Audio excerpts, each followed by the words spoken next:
সরকারের অনুমোদন ছাড়া প্যাথোলজিক্যাল নমুনা দেশের বাইরে পাঠানো যাবে না, আর্থিক অনিয়ম ও জৈব বৈশিষ্ট্য চুরির শঙ্কা।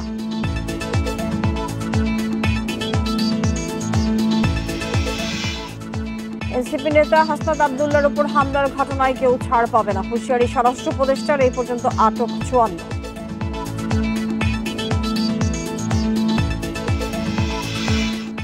শাপলা চত্বরে মহাসমাবেশে নিহত ৯৩ জনের তালিকা প্রকাশ হেফাজতের। হয়নি কোনো নিরপেক্ষ তদন্ত, বিচার নিশ্চিতের দাবি।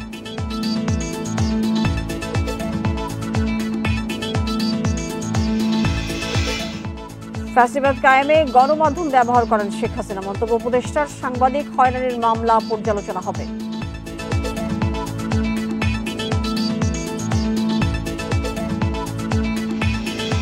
স্বাগত জানাচ্ছি সংবাদ সন্ধ্যায়, আপনাদের সাথে আছেন মাহমুদা মহমিতা। শিরোনামের পর চলে যাচ্ছে পুরো খবরে।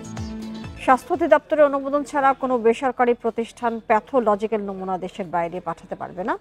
স্বাস্থ্য অধিদপ্তরের এক চিঠিতে এই নির্দেশনা দেওয়া হয়েছে। নির্দেশনায় বলা হয়, আর্থিক অনিয়ম ও নাগরিকদের জৈব বৈশিষ্ট্য চুরির আশঙ্কায় এমন সিদ্ধান্ত নেওয়া হয়েছে। তবে বিশেষজ্ঞরা বলছেন, রোগীদের ভোগান্তি যাতে না হয় সে বিষয়ে খেয়াল রাখতে হবে। তবে নির্বিচারে নমুনা পাঠানোর ঝুঁকি তৈরি করে। এখন পর্যন্ত দেশের বাইরে নমুনা পাঠাতে কোনো বেসরকারি প্রতিষ্ঠানের অনুমোদন নেই।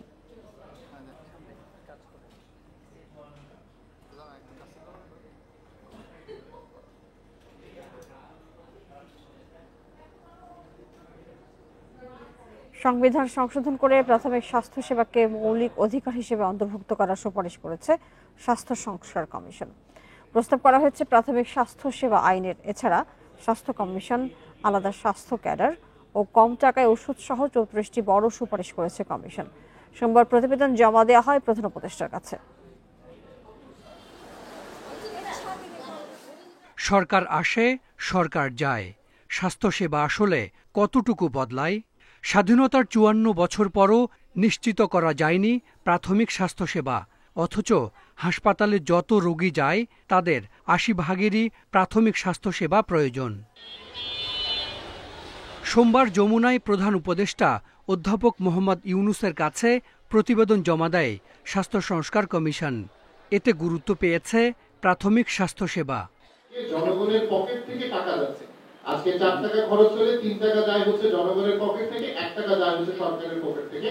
আমরা সেই স্বাস্থ্য ব্যবস্থা চাই, এই স্বাস্থ্য ব্যবস্থায় একটা জনগণ যখন তার চাহিদা আছে স্বাস্থ্যের, সেই চাহিদাটা মিটাতে হবে এবং সেই খরচ কোনোভাবেই যেন সরকারি খরচের থেকে বেশি না। চিকিৎসা ব্যয়ের ৬৪% যায় ওষুধ কিনতে। তাই অত্যাবশ্যকীয় ওষুধ বিনামূল্যে ও স্বল্প মূল্যে দেওয়ার প্রস্তাব করা হয়েছে। ওষুধ কোম্পানির প্রতিনিধি হাসপাতালে চিকিৎসকদের সঙ্গে দেখা করতে পারবেন না, দেয়া যাবে না উপহার। ফার্মাসিউটিক্যালস কোম্পানিগুলো শুধুমাত্র ডাক্তারদের ইমেইল অথবা ডাকযোগের মাধ্যমে তাদের পণ্য সম্পর্কিত তথ্য পাঠাতে পারবে। প্রতিনিধিরা সরাসরি সাক্ষাতের মাধ্যমে দৈনন্দিন প্রোডাক্ট প্রমোশন করতে পারবেন না। স্বাস্থ্যের সব প্রতিষ্ঠান নিয়ে স্বাস্থ্য কমিশন, স্বায়ত্তশাসিত হেলথ সার্ভিস কমিশন গঠন, হাসপাতালের নিরাপত্তায় মেডিকেল পুলিশের সুপারিশ করা হয়েছে। এছাড়া স্বাস্থ্য বিষয়ে ৭টি আইন করে অন্তর্বর্তী সরকারের সময় অধ্যাদেশ জারির সুপারিশ করা হয়েছে। স্বাস্থ্য শিক্ষা ইনস্টিটিউটগুলো সবগুলো এটা স্বায়ত্তশাসিত প্রতিষ্ঠান, সরকারের স্বায়ত্তশাসিত প্রতিষ্ঠান মতো হবে, সুতরাং ট্রান্সফারেবল জব হবে না। এবং এখানে যারা একাডেমিক পদবীধারী হবে তারা ফুল টাইম, তারা মানে ওই ইনস্টিটিউশনের বাইরে প্র্যাকটিস করবেন। দেশের ২০% মানুষ যারা অতি দরিদ্র তারা সব ধরনের সেবা বিনামূল্যে পাবেন হাসপাতালে, এবং এর হয়তো ১০% সরকারি হাসপাতালে, ১০% বেসরকারি হাসপাতালে। স্বাস্থ্য খাত সংস্কারে গত বছরের ১৮ নভেম্বর ১২ সদস্যের কমিশন গঠন করে সরকার।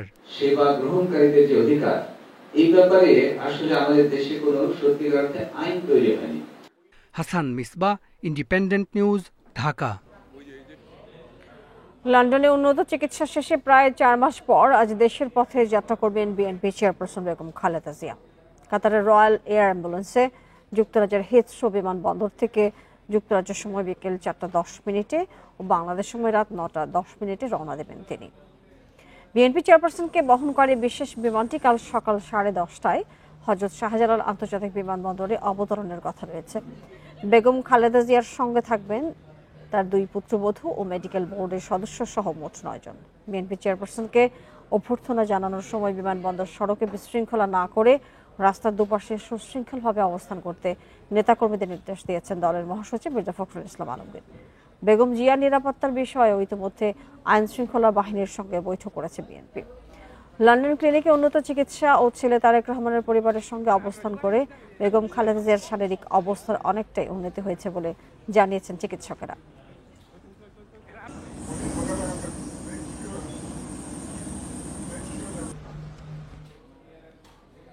এনসিপির দক্ষিণাঞ্চলের মুখ্য সংগঠক হাসনাত আব্দুল্লাহর উপর হামলার ঘটনায় কাউকে ছাড় দেওয়া হবে না বলে হুঁশিয়ার করে দিয়েছেন স্বরাষ্ট্র উপদেষ্টা জাহাঙ্গীর আলম চৌধুরী। সচিবালয়ে এ বিষয়ে সাংবাদিকদের এক প্রশ্নের জবাবে তিনি কথা জানান। জাহাঙ্গীর আলম চৌধুরী বলেন, হাসনাত আব্দুল্লাহর উপর হামলার মতো ঘটনা ভবিষ্যতে যেন আর না ঘটে, এই জন্য কঠোর ব্যবস্থা নেওয়া হবে। এই ধরনের ঘটনায় কাউকে ছাড় দেওয়া হবে না।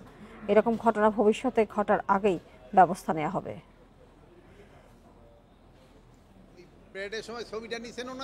যারা এইটা দুই একটা ঘটনা ঘটার চেষ্টা করবে তাদের কাউরে ছাড় দেওয়া হবে না। কালকে আপনারা জানেন যে 54 জন অলরেডি আমরা কিন্তু রাতকেই কিন্তু তাদের ধরে ফেলছি। কারণ ভবিষ্যতে যদি কেউ করার চেষ্টা করে আমরা এই ঘটনা ঘটার আগেই যেন ধরতে পারি, এই ব্যবস্থা আমরা করব। রাজধানীর শাপলা চত্বরে হেফাজত ইসলামের মহাসমাবেশে আইন শৃঙ্খলা বাহিনীর হামলার 1 যুগ পার হলো। 2013 সালের 5 মে সেই হামলায় 93 জন নিহত হন বলছে হেফাজত ইসলাম। তবে নিহতদের সঠিক সংখ্যা নির্ধারণে এখনো নিরপেক্ষ কোনো তদন্ত হয়নি। ভয়াবহ সেই ঘটনার সুষ্ঠু তদন্ত ও বিচার চায় নিহতদের পরিবার। 2013 সালের 5 মে রাজধানীর শাপলা চত্বরে মহাসমাবেশ করে হেফাজতে ইসলাম। সকাল থেকেই বেশ কয়েকবার আওয়ামী লীগের নেতাকর্মীদের সঙ্গে ঘটে সংঘর্ষ। কয়েকজন নিহত হলেও চালিয়ে নেওয়া হয় সমাবেশ। হেফাজতের নেতাকর্মীদের সরাতে মধ্যরাতে কঠোর হয় স্বৈরাচারী শেখ হাসিনা নিয়ন্ত্রিত আইন শৃঙ্খলা বাহিনী। এরপর কি ঘটে তা নিয়ে রয়েছে নানা রহস্য। 2013 সালের 10 জুন মানবাধিকার সংস্থা অধিকার একটি প্রতিবেদন প্রকাশ করে, যেখানে 61 জন নিহতের কথা বলা হয়। তাদের একজন সাভারের মাদ্রাসা ছাত্র হাফেজ আলামিন। আমরা একটা লাশ নিয়ে দিয়েছি, ওইটা বলার মতো কোনো পরিস্থিতি নাই। আমরা ওরকম ভাবে বাড়িতে যাইতেছি যে একটা রুগী মারা গেছে, এরকম ভাবে 2-4 দিন যাইতো, মতিঝিল থানাতে ফোন দিত, হ্যাঁ আপনার ভাই মামুক মারা গেছে, বলে হ্যাঁ আসেন আপনাদেরকে কিছু দেওয়া হবে, পুরস্কার দেওয়া হবে। আমাদের লাগতেছে না। এরপর ফরিদপুর থেকে পুলিশ, মানে এরকম একটা পরিস্থিতি যে আমাদের ভাই মারা গেছে, আমরা কারো কাছে বিচার তো দেওয়া দূরের কথা, এমনি কিছু কথা বলবো এরকম কোনো অবস্থানও ছিল না। ঘটনার দিন হেফাজতের নেতাকর্মীদের খাবার বিতরণে যান বিএনপির স্থানীয় বেশ কয়েকজন নেতাকর্মী। তারা জানালেন, অনেক আলেম উলামাকে আমরা দেখেছি আমাদের এই রাস্তা দিয়ে গেছে রক্তাক্ত শরীর, এবং লাশও আমরা ওই ভ্যান গাড়ির মাধ্যমে পৌঁছায় দিছি। তারা চলে যাচ্ছে, তাও তাদের গুলি করতে করতে পুলিশের গাড়ি, প্রচুর ময়লার খালি গাড়ি সব মতিঝিল যাচ্ছে, আর ওইখান থেকে তারা আসতেছে। এই লাশগুলা তারা এই গাড়ি দিয়ে ওদিকে নিয়ে গেছে। সেখানে বেশ কয়েকজন মানুষের কঙ্কাল দেখার কথা জানালেন সিটি কর্পোরেশনের এক গাড়ি চালক। মানুষের কঙ্কাল আসছিল ময়লার বক্সে, এটা 10-12 বছর আগে। হেফাজতের ঘটনা নিয়ে মিথ্যাচার করেছিলেন সে সময়কার সরকার প্রধান। গুলি বা হত্যার কোনো ঘটনা ঘটেনি বলেও দাবি তার। গায়ের লাল রং লাগিয়ে পড়ে আছে, যখন পুলিশ যে ডাক দিছে উঠে দৌড় মারছে। নিহতের তালিকা তৈরি করায় অধিকারের সম্পাদক আদিলুর রহমান খান ও পরিচালক ASN নাসির উদ্দিন এলানকে আইসিটি মামলায় কারাবাস করতে হয়। শিশু কিশোর অনেকে ছিল এতিম, যাদের বাবা মা কেউই নাই, তাদের লাশ কোনোভাবে কোনো জায়গায় ডাম্পিং করা হয়েছে বা ডিস্ট্রয় করা হয়েছে, এবং মাদ্রাসা কর্তৃপক্ষ পরবর্তীতে এই সমস্ত ডকুমেন্টগুলি নষ্ট করে দিয়েছে, এবং তারা অস্বীকার করেছে তাদের মাদ্রাসা থেকে কেউ আসে না। এই সময় ওই সময় সরকারের চাপে মাদ্রাসাগুলি মুখ বন্ধ করে রেখেছিল। এই ঘটনার সুষ্ঠু বিচার চান হেফাজত নেতারা। তদন্ত করে প্রমাণ পেয়েছেন যে সেদিন হত্যা চালানো হয়েছে।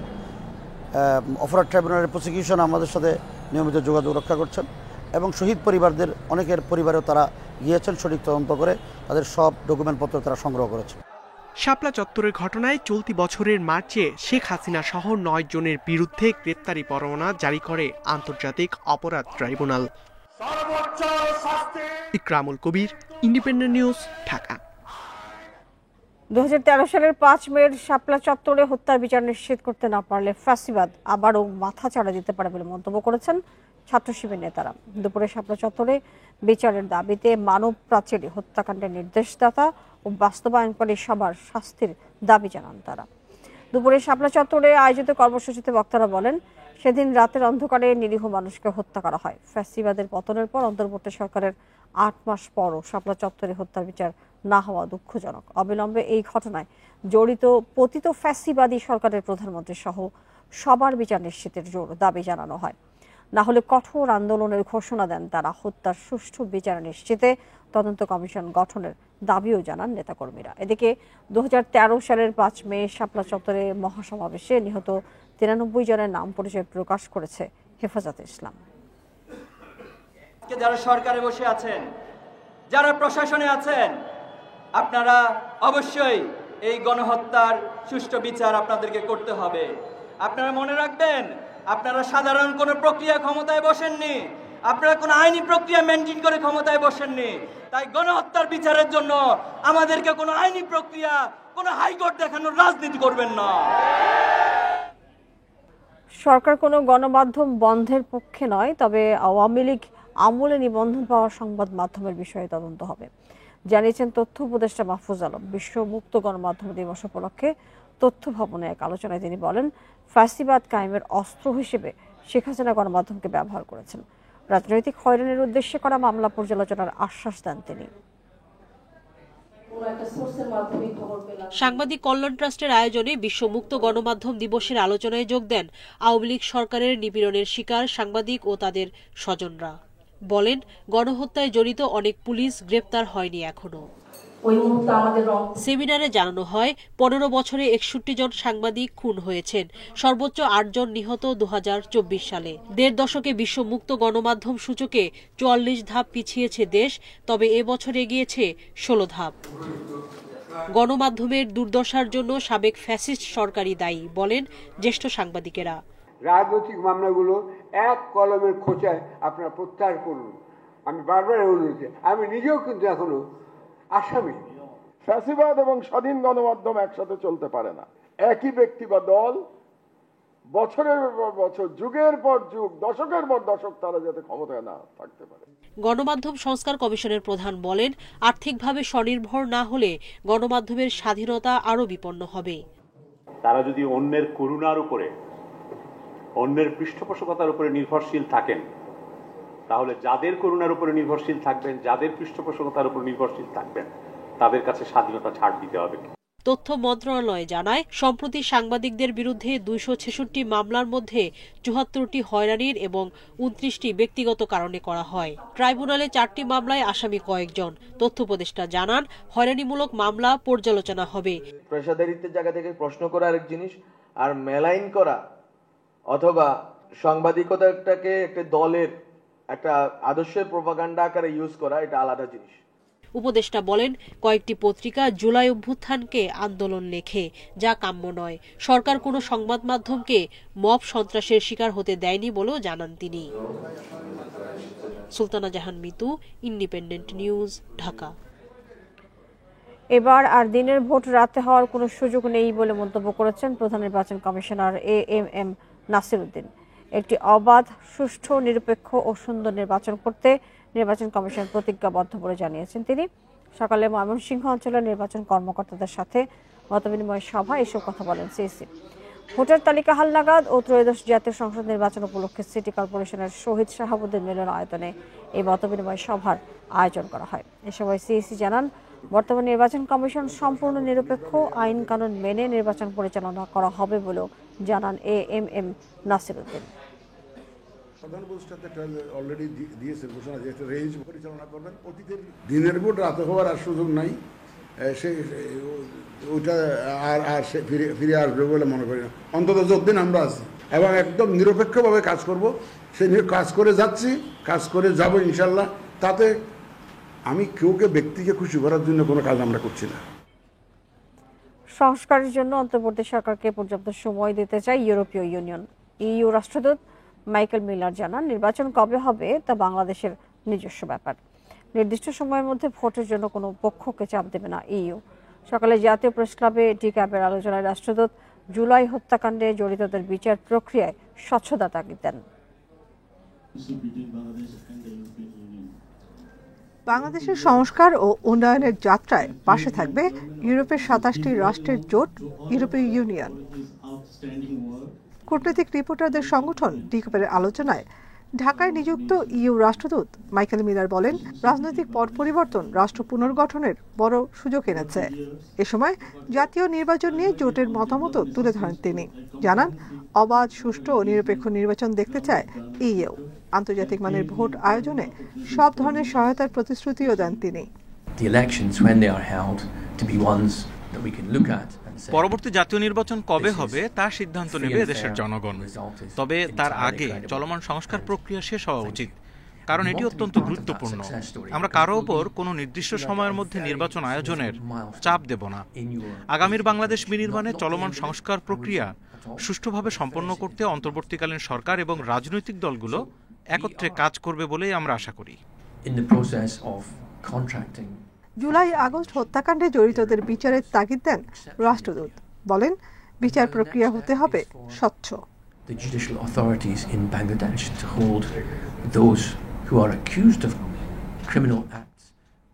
জুলাই আগস্ট হত্যাকাণ্ডে যারা অভিযুক্ত তাদের বিচার অবশ্যই হতে হবে, তবে সেই বিচার প্রক্রিয়া হতে হবে পুরোপুরি স্বচ্ছ, আন্তর্জাতিক মানসম্পন্ন। আমরা অন্তর্বর্তীকালীন সরকারের কাঠামোগত সংস্কারকে সমর্থন করি, তবে বিচার ও আইন শৃঙ্খলা সংক্রান্ত যে কোনো প্রক্রিয়ায় ন্যায্যতা এবং স্বচ্ছতা বজায় রাখা জরুরি।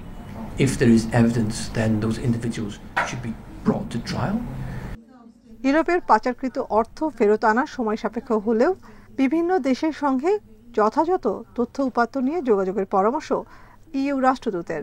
এছাড়া নারী সংস্কার কমিশন নিয়ে বিতর্ক রাষ্ট্রের অভ্যন্তরীণ বিষয় হিসেবে দেখছে ইইউ। তবে নারী পুরুষের সমান অধিকার নিশ্চিতে গুরুত্ব দেয় জোটটি। নাফিজাতুল্লাহ, ইন্ডিপেন্ডেন্ট নিউজ, ঢাকা। 5 মাস ধরে ঝুলে আছে 43তম বিসিএস এর 227 প্রার্থীর গেজেট। সরকার থেকে সমাধানের আশ্বাস দেওয়া হলো, এখনো গেজেট হয়নি এসব প্রার্থীর। দাবি আদায় 1 সপ্তাহ ধরে অনশন করছেন বঞ্চিতরা। এতে 4 জন অসুস্থ হয়ে হাসপাতালে চিকিৎসাধীন আছেন।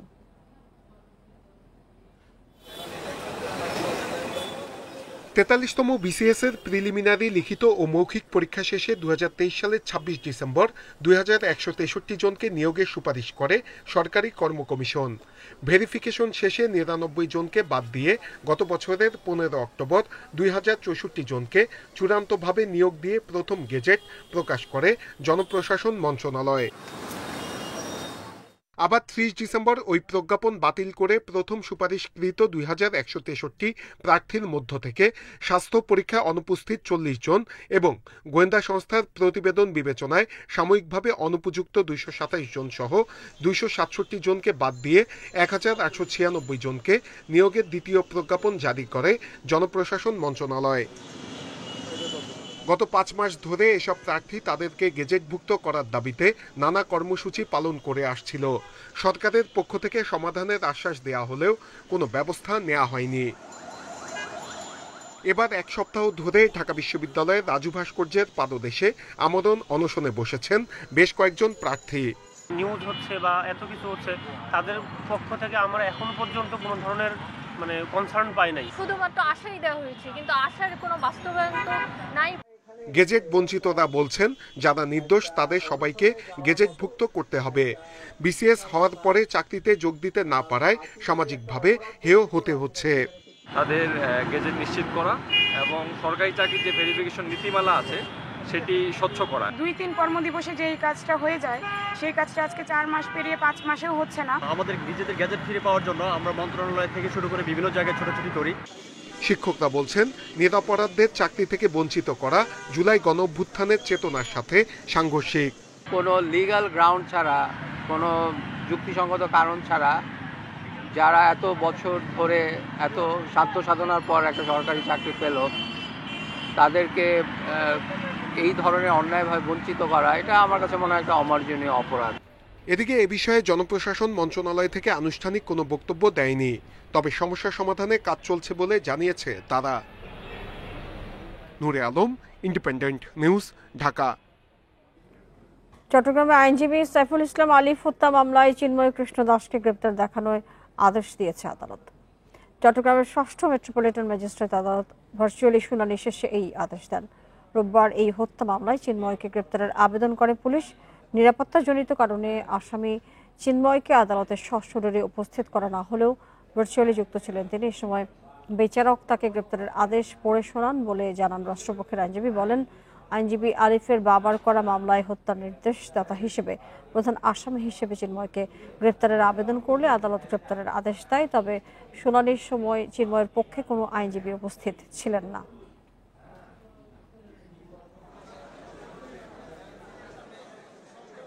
আসামি যে যাকে গ্রেপ্তার করা হয় তাকে সশরীরে হাজির করা হয় নাই, কারণ তার নিরাপত্তা সার্বিক পরিস্থিতি বিবেচনায় তাকে জেলারের মাধ্যমে ভার্চুয়ালি সংযুক্ত করা হয়। আপনাকে এই মামলা গ্রেপ্তার দেখানো হলো, তিনি সেটা জেনেছেন। আদালত তদন্তকারী কর্মকর্তার সেই আবেদন মঞ্জুর করেছেন। ব্রাহ্মণবাড়িয়ার কসবা সীমান্তে ভারতীয় সীমান্তরক্ষী বাহিনী বিএসএফ এর গুলিতে এক বাংলাদেশি যুবক নিহত হয়েছেন। সকালে কুমিল্লা মেডিকেল কলেজ হাসপাতালে মৃত্যু হয় মোহাম্মদ সাকিবের। এর আগে রোববার রাতে উপজেলার বাইক ইউনিয়নের মাদলা সীমান্তে যায় সাকিব। এ সময় বিএসএফ এর সদস্যরা তাকে লক্ষ্য করে গুলি ছোড়ে। এতে সাকিব ও ভারতীয় নাগরিক সুজন বর্মন গুলিবিদ্ধ হন। গুরুতর অবস্থায় সাকিবকে উদ্ধার করে কুমিল্লা মেডিকেলে ভর্তি করা হয়, পরে তার মৃত্যু হয়। স্বজনরা বলছেন, সীমান্ত এলাকায় বেড়াতে গিয়েছিলেন সাকিব, তবে প্রশাসন বলছে দুজনই চোরা কারবারের সঙ্গে জড়িত।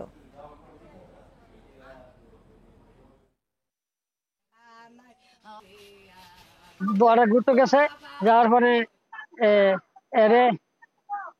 গুলি দিছে। বিএসএফ বাংলাদেশ আইসা গুলি করে মাইরা বিএসএফ চলে গেছে। তারপরে পাবলিকে দেখে আমার বাইরে নিয়ে হাসপাতাল নিয়ে গেছে। পাকিস্তান ও বাংলাদেশ সীমান্তে পশ্চিম ও পূর্ব কমান্ডের জন্য দুটি ফরওয়ার্ড হেডকোয়ার্টার স্থাপন করতে যাচ্ছে ভারত। সেই সঙ্গে আরও 16টি ব্যাটালিয়ন গঠনের জন্য মোদী সরকারের চূড়ান্ত অনুমোদনের অপেক্ষায় রয়েছে দেশটির সীমান্তরক্ষী বাহিনী বিএসএফ। এসব ব্যাটালিয়নে প্রায় 70,000 সদস্য যুক্ত হবেন। সোমবার ভারতের সংবাদ মাধ্যম দ্য হিন্দু জানায়, এর মধ্যে পরিকল্পনাটি নীতিগত অনুমোদন পেয়েছে। চূড়ান্ত অনুমোদন পেলে এটি বিএসএফ এর জন্য বড় সহায়ক শক্তি হিসেবে কাজ করবে।